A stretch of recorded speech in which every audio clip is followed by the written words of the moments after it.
بسم اللہ الرحمن الرحیم الحمد للہ رب العالمین صلی اللہ وسلم وبارک علی عبدہ ورسولہ محمد وعلی آلہ وصحبہ اجمعین وعلی من تبعہم بإحسان الی یوم الدین. اما بعد، شیخ محمد بن جمیل زینو رحمہ اللہ نے توحید کی انواع اور فوائد میں 5واں سوال ذکر کیا ہے. کہتے ہیں توحید اسماء و صفات کیا ہے، کسے کہتے ہیں توحید اسماء و صفات؟ شیخ نے اس کا جواب دیتے ہوئے کہا توحید اسماء و صفات کا مطلب اللہ تبارک و تعالیٰ نے اپنے بارے میں قرآن میں جو کچھ کہا ہے ان ساری چیزوں کو ماننا، اور جو کچھ رسول نے حدیث میں کہا ہے ان ساری چیزوں کو ماننا کہ حقیقت میں اللہ تعالیٰ ایسے ہی ہے. اللہ تعالیٰ کے بارے میں قرآن مجید میں کہ اللہ تعالیٰ سنتا ہے، اللہ تعالیٰ دیکھتا ہے، اللہ کے 2 ہاتھ ہیں جس سے اس نے آدم علیہ السلام کو پیدا کیا، اللہ کی کرسی ہے، اللہ تعالیٰ کا عرش ہے، اللہ تعالیٰ نازل ہوتا ہے، اللہ تعالیٰ بات کرتا ہے، اللہ تعالیٰ غصہ ہو جاتا ہے، اللہ تعالیٰ خوش ہوتا ہے. یہ ساری کی ساری صفات اللہ تبارک و تعالیٰ کی کتاب و سنت میں مذکور ہیں. ان تمام پر ایمان لانا اور کون سی چیزیں کرنا جو حرام ہے، توحید اسماء و صفات میں وہ کون سی چیزیں جو حرام ہیں، جو بہت کم مسلمان جانتے ہیں اللہ تعالیٰ کے بارے میں کہ آپ کو یہ نہیں ماننا ہے اللہ کے بارے میں. کہتے ہیں سب سے پہلی بات، اللہ تعالیٰ کے کسی بھی نام یا صفت کی تعویل آپ نہیں کر سکتے. تعویل کا مطلب اس کے معنی کو بدل دینا بغیر دلیل کے. جیسے اللہ تعالیٰ کے ہاتھ ہیں، لوگ ترجمہ کرتے ہیں اللہ تعالیٰ کی قدرت.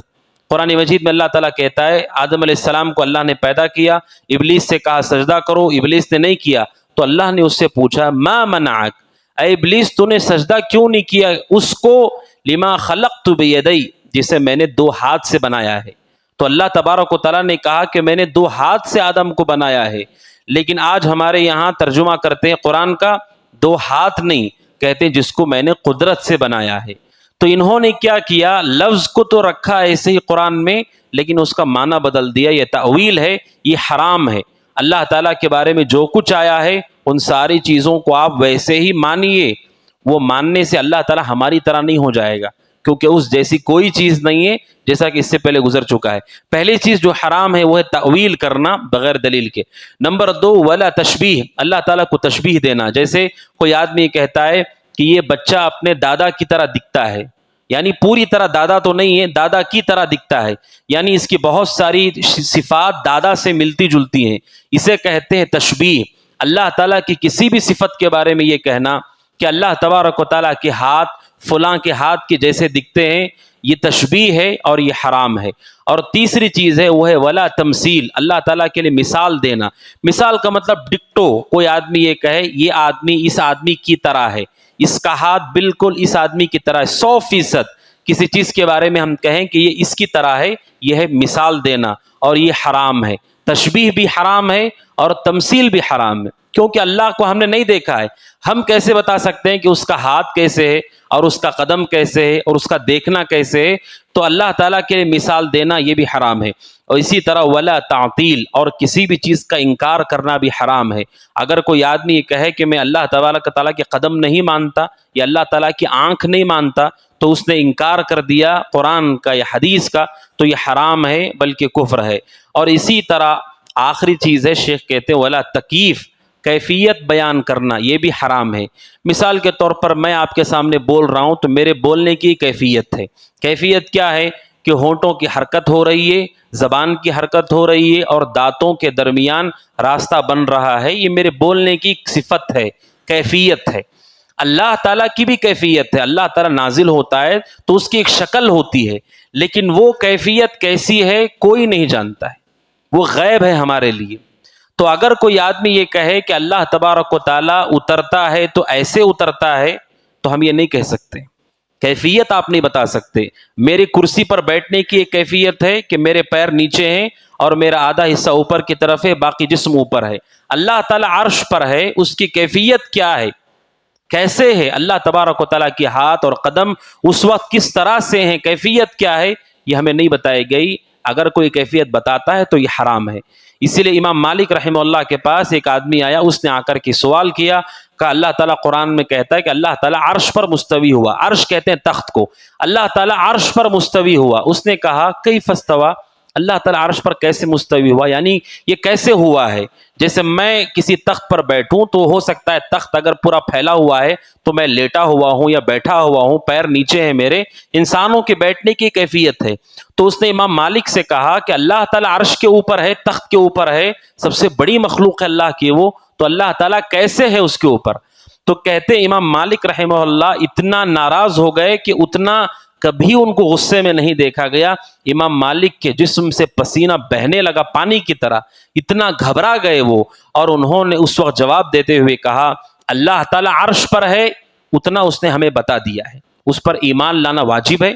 اور دوسرا کہتے ہیں الایمان بہ واجب، اور کہتے ہیں کہ اس کی کیفیت کیا ہے، کیسے وہ عرش کے اوپر ہے، وہ کیفیت مجہول ہے، ہمیں نہیں بتائی گئی۔ مثال کے طور پر کوئی آدمی ہے جو اس گھر کے، اس مسجد کے بازو گھر میں ہے یا کہیں قریب میں ہے، آپ مجھ سے کہیں کہ وہ اپنے گھر میں اپنے بستر پر کیسے بیٹھا ہے، ہم نہیں جانتے، ہم نے دیکھا نہیں، ہو سکتا ہے لیٹا ہوا ہو سکتا ہے پیر نیچے ہو سکتا ہے ایک پیر کے اوپر ہو، چونکہ میں نے دیکھا نہیں تو میں بتا نہیں سکتا ہوں کہ کس کیفیت میں ہے۔ امام مالک نے کہا اللہ عرش پر ہے، اتنا ہمیں بتایا گیا، لیکن اس کی کیفیت کیا ہے، کیسے ہے وہ ہمیں نہیں بتایا گیا۔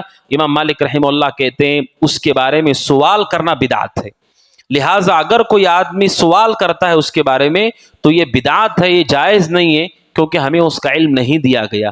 اور اللہ تبارک و تعالیٰ نے جتنا بتایا ہے ہم کو، ان چیزوں پر ایمان لانا ضروری ہے۔ اسی لیے شیخ کہتے ہیں تعویل کرنے سے بچیے، اللہ کی تشبیہ دینے سے بچیے، مثال دینے سے بچیے، انکار کرنے سے بچیے، اس کی کیفیت بتانے سے، شکل بتانے سے بچیے۔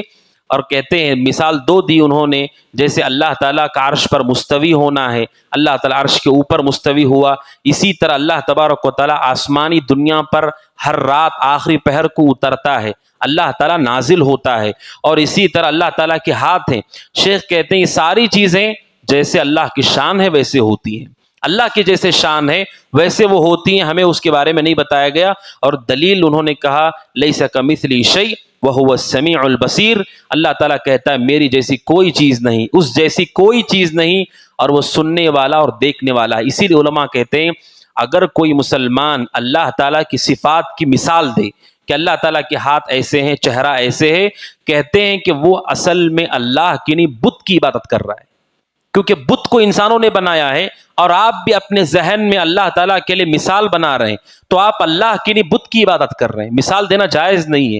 اور اسی طرح علماء نے کہا اگر کوئی آدمی اللہ کی صفات کا انکار کر دے، کہے کہ اللہ تعالیٰ کا قدم نہیں، اللہ کے ہاتھ نہیں، اللہ کی آنکھ نہیں، اللہ تعالیٰ عرش پر مستوی نہیں، وہ اترتا نہیں، وہ بات نہیں کرتا، علماء نے کہا کہ اس کا رب ہی نہیں ہے، کیونکہ یہ صفات ہی نہیں۔ آپ کہیں ایک شخص ہے وہ زندہ بھی نہیں ہے، وہ بات بھی نہیں کرتا، اس کے ہاتھ بھی نہیں ہے، اس کے چہرہ بھی نہیں ہے، اس کا مطلب وہ انسان ہی نہیں ہے، اس کا مطلب آپ کا رب ہے ہی نہیں۔ اگر آپ صفات کا انکار کرتے ہیں پھر آپ کا رب ہے ہی نہیں۔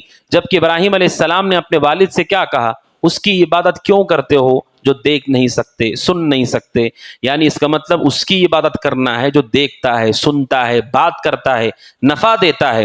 لہٰذا اللہ کے لیے مثال دینا کہا گویا کہ وہ کسی بت کی عبادت کر رہا ہے، اور اللہ تعالیٰ کی صفات کا انکار کرنا یعنی اللہ کی ذات کا ہی انکار کر دینا ہے۔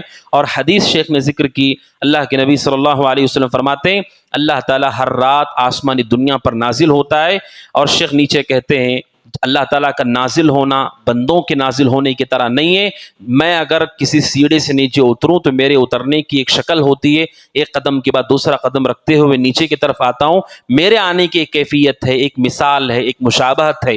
اللہ تعالیٰ اپنے عرش سے آسمانی دنیا پر اترتا ہے، کہتے ہیں کہ اس کی کوئی مشابہت مخلوق سے نہیں ہے، جیسے اس کی شان کے لائق ہے ویسے وہ ہے۔